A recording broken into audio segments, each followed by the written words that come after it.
Bonjour à tous et bienvenue dans ce nouvel épisode où on va littéralement hacker votre cerveau. Je suis Sarah et aujourd'hui on s'attaque à un problème qui me rend dingue au quotidien. Vous savez, ces moments gênants où vous croisez quelqu'un, il vous dit son prénom et 10 secondes plus tard, pouf, disparu. Le vide sidéral. Pour m'aider à comprendre pourquoi ma mémoire ressemble à une passoire, je suis avec Thomas. Salut Thomas. Salut Sarah, salut tout le monde.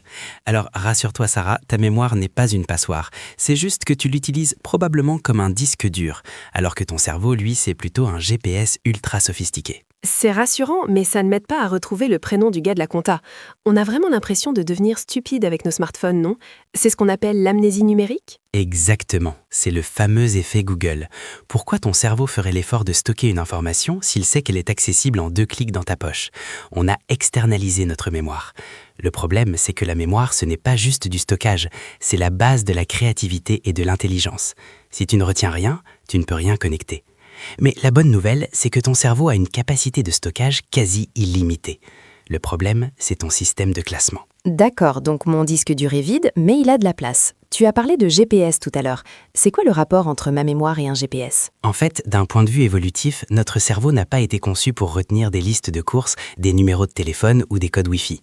Pendant des centaines de milliers d'années, notre survie dépendait de notre capacité à nous repérer dans l'espace. Il fallait se souvenir où était la grotte, où se trouvait le buisson avec les baies comestibles, et surtout, où habitait le tigre à dents de sabre pour ne pas y retourner. Donc on a une mémoire spatiale de compétition, c'est ça? C'est ça, on a une mémoire visuelle et spatiale phénoménale. Si je te demande de fermer les yeux et de visualiser ta maison d'enfance, tu peux probablement me faire une visite guidée pièce par pièce, me dire où était le canapé, la télé, ta chambre, sans aucun effort. Ça, c'est ancré. Et c'est là que Sherlock Holmes entre en jeu avec son fameux palais de la mémoire. Ah oui, le palais mental. J'ai vu ça dans la série. Il ferme les yeux, il fait des gestes bizarres avec ses mains, et hop, il retrouve un détail qu'il a vu 3 ans avant. Ça a l'air magique, mais c'est du cinéma, non? Pas du tout, c'est très réel. En fait, ça s'appelle la méthode des lieux, ou loci en latin. Et ça ne date pas de Sherlock Holmes, c'est beaucoup plus vieux. Ça remonte à la Grèce antique. Il y a une légende assez dingue à ce sujet, celle de Simonide de Céos. Tu veux l'entendre? Carrément, j'adore les histoires de vieux grecs. Vas-y. Alors, on est environ en 500 avant Jésus-Christ. Simonide est un poète très respecté. Un soir, il est invité à un immense banquet donné par un noble riche, un certain Scopas. Il y a du vin, de la musique, des dizaines d'invités à tabler. Simonide récite un poème, puis il sort quelques minutes pour prendre l'air. Et là, catastrophe. Le toit de la salle de banquet s'effondre. Waouh, ambiance. Une tragédie totale. Le toit en marbre écrase tout le monde. Simonide est le seul survivant. Mais le problème, c'est que les corps sont tellement abîmés qu'ils sont méconnaissables. Les familles arrivent, elles pleurent, elles veulent récupérer leurs proches pour les enterrer, mais impossible de savoir qui est qui. C'est le chaos. C'est horrible. Et c'est là que Simonide intervient? Oui, Simonide ferme les yeux. Et dans sa tête, il revoit la salle avant l'accident. Il visualise l'espace. Il se souvient que le riche Scopas était assis en bout de table, que le poète Machin était à sa droite, que le marchand Truc était près de la fenêtre. En parcourant mentalement le lieu, il a pu identifier chaque corps un par un, juste en se rappelant où ils étaient assis. Incroyable. Donc il n'a pas mémorisé une liste de noms, il a mémorisé une carte de la salle. C'est exactement ça. Il a réalisé que l'ordre spatial est la clé de la mémoire. C'est pour ça que les orateurs romains, comme Cicéron, pouvaient faire des discours de 4 ou 5 heures sans aucune note. Ils ne retenaient pas le texte mot à mot. Ils construisaient un palais mental. Ils plaçaient les idées de leur discours dans chaque pièce, et pendant qu'ils parlaient, ils se promenaient simplement dans leur tête d'une pièce à l'autre. D'ailleurs, tu sais d'où vient l'expression « en premier lieu » ? Attends, ne me dis pas que ça vient de là? Si. En premier lieu, c'est littéralement dans le premier endroit de mon palais mental. C'est la première pièce de la visite. Mon Dieu, tout s'éclaire. C'est fascinant. Bon, l'histoire est belle, Thomas, mais concrètement, comment je fais moi aujourd'hui pour utiliser ça? Je ne vais pas mémoriser des invités écrasés sous des pierres. Je veux juste retenir ma liste de courses ou ma présentation de demain. Alors, on va faire un exercice pratique tout de suite. On va construire ton premier palais de la mémoire. On ne va pas chercher compliqué. On va prendre un lieu que tu connais par cœur. Ta maison ou ton appartement actuel. Ça te va? Ça marche, je visualise mon appart. Parfait. Maintenant, on va définir un trajet, un chemin logique que tu ne changes jamais. Disons que tu arrives devant ta porte d'entrée, tu entres dans le couloir, puis tu vas dans le salon et enfin dans la cuisine. On a donc 4 étapes, 4 lieux de stockage. Porte, couloir, salon, cuisine. C'est noté. Imagine que tu dois retenir une liste de choses à faire ou à acheter totalement incohérente. Disons du lait, sortir le chien, acheter des piles et payer des impôts. super la liste, ça vend du rêve. C'est le but. Si c'est ennuyeux, ton cerveau l'oublie. Le secret, Sarah, et c'est là que tout se joue, c'est l'association loufoque.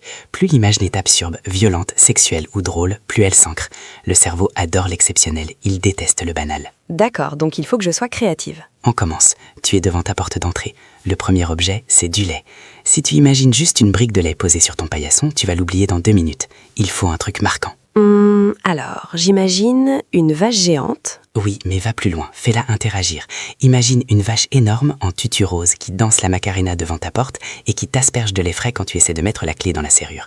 Tu sens l'odeur du lait, tu vois le tutu rose, tu entends la musique. Ah oui, là c'est très clair, une vache en tutu qui m'arrose de lait. Je ne risque pas de l'oublier celle-là. Parfait.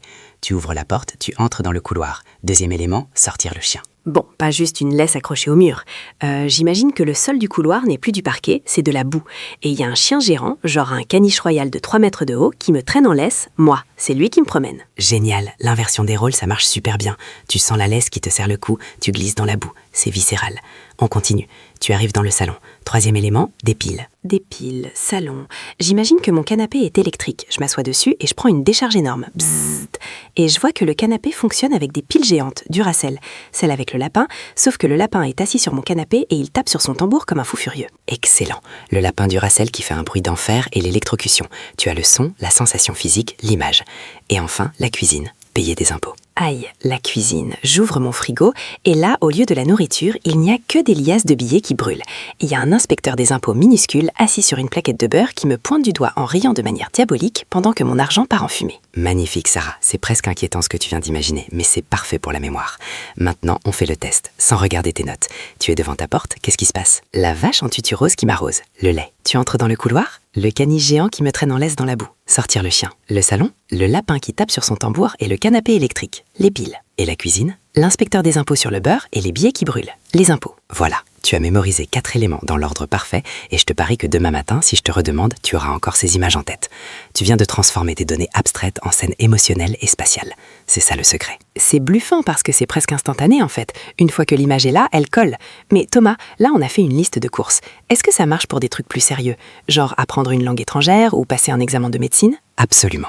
C'est même l'utilisation la plus puissante. Les champions de mémoire utilisent ça pour retenir des milliers de décimales de pi ou des jeux de cartes entiers. Pour les langues, c'est redoutable. Imagine que tu veux apprendre l'espagnol. Tu veux retenir que chaise se dit silla. Silla, d'accord. Si tu répètes silla, chaise, 100 fois, c'est lent et tu vas oublier.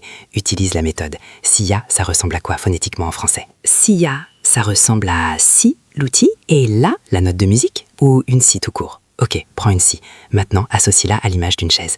Imagine une chaise énorme et toi tu es en train de la scier violemment en deux avec une scie musicale qui chante. La chaise hurle, tu scies la chaise. Silla, silla, silla. Ah mais c'est génial! Et tu ranges cette image dans un coin de ton palais mental dédié au vocabulaire espagnol. Quand tu voudras dire chaise, ton cerveau va faire le chemin. Chaise, image de la scie, silla. Avec un peu de pratique, l'image intermédiaire disparaît et le mot vient instantanément. C'est comme créer des raccourcis clavier dans son cerveau. C'est exactement ça. Pour les étudiants en médecine ou en droit, c'est pareil. Tu peux utiliser ton université comme palais mental. Le hall d'entrée pour le droit constitutionnel, la bibliothèque pour le droit civil. Tu places les articles de loi sur les étagères sous forme d'images symboliques. Un article sur le vol, imagine un voleur en train de piquer les livres. Un article sur la liberté d'expression, imagine quelqu'un avec un mégaphone géant. Donc en fait, la limite, c'est juste notre imagination et le nombre de lieux qu'on connaît? Oui, et on connaît des milliers de lieux. Ta maison, celle de tes parents, ton école primaire, ton bureau, le parc où tu cours, les niveaux de tes jeux vidéo préférés. Les gamers ont des palais mentaux infinis. Tu peux même utiliser les rues de ta ville. Tu déposes une info à la boulangerie, une autre à la pharmacie, une autre au feu rouge. Le monde entier devient ton disque dur. C'est fou de se dire qu'on a cet outil surpuissant là-haut et qu'on ne l'utilise jamais. On nous apprend à lire, à compter, mais on nous apprend jamais comment apprendre. C'est le grand drame de l'éducation moderne. On bourre le crâne au lieu d'apprendre à l'architecturer. La détente des lieux, c'est ludique. Ça redonne le goût d'apprendre, parce que ça demande de la créativité. Tu ne subis plus l'information, tu la transformes, tu joues avec. Et ça demande beaucoup d'entraînement pour devenir fluide, parce que là, la vache, ça m'a pris 10 secondes, mais pour un discours de 30 minutes. Comme tout sport, ça demande de la pratique. Au début, construire le palais et créer les images prend un peu de temps. C'est un investissement. Mais une fois que l'image est créée, elle est indélébile ou presque. Alors que le par cœur, c'est rapide sur le moment, mais ça s'efface en 2 jours. Donc oui, il faut s'entraîner un peu tous les jours. Commence par ta liste de courses, puis les prénoms des gens en soirée, et petit à petit, tu vas construire une bibliothèque mentale immense. En tout cas, moi, je ne verrai plus jamais ma porte d'entrée de la même façon. Je sens que je vais avoir une pensée pour cette vache en tutu à chaque fois que je rentre chez moi. C'est bon signe, ça veut dire que ça marche. Merci beaucoup Thomas pour cette plongée dans les méandres de notre cerveau. C'était passionnant. Merci à toi, Sarah. Et n'oubliez pas, votre mémoire est un choix, pas un don. Jolie phrase de fin. Quant à vous, chers auditeurs, vous avez des devoirs. Choisissez un lieu, placez-y 5 objets absurdes et racontez-nous vos meilleures associations mentales dans les commentaires. On a hâte de lire vos délires. À la prochaine pour un nouvel épisode.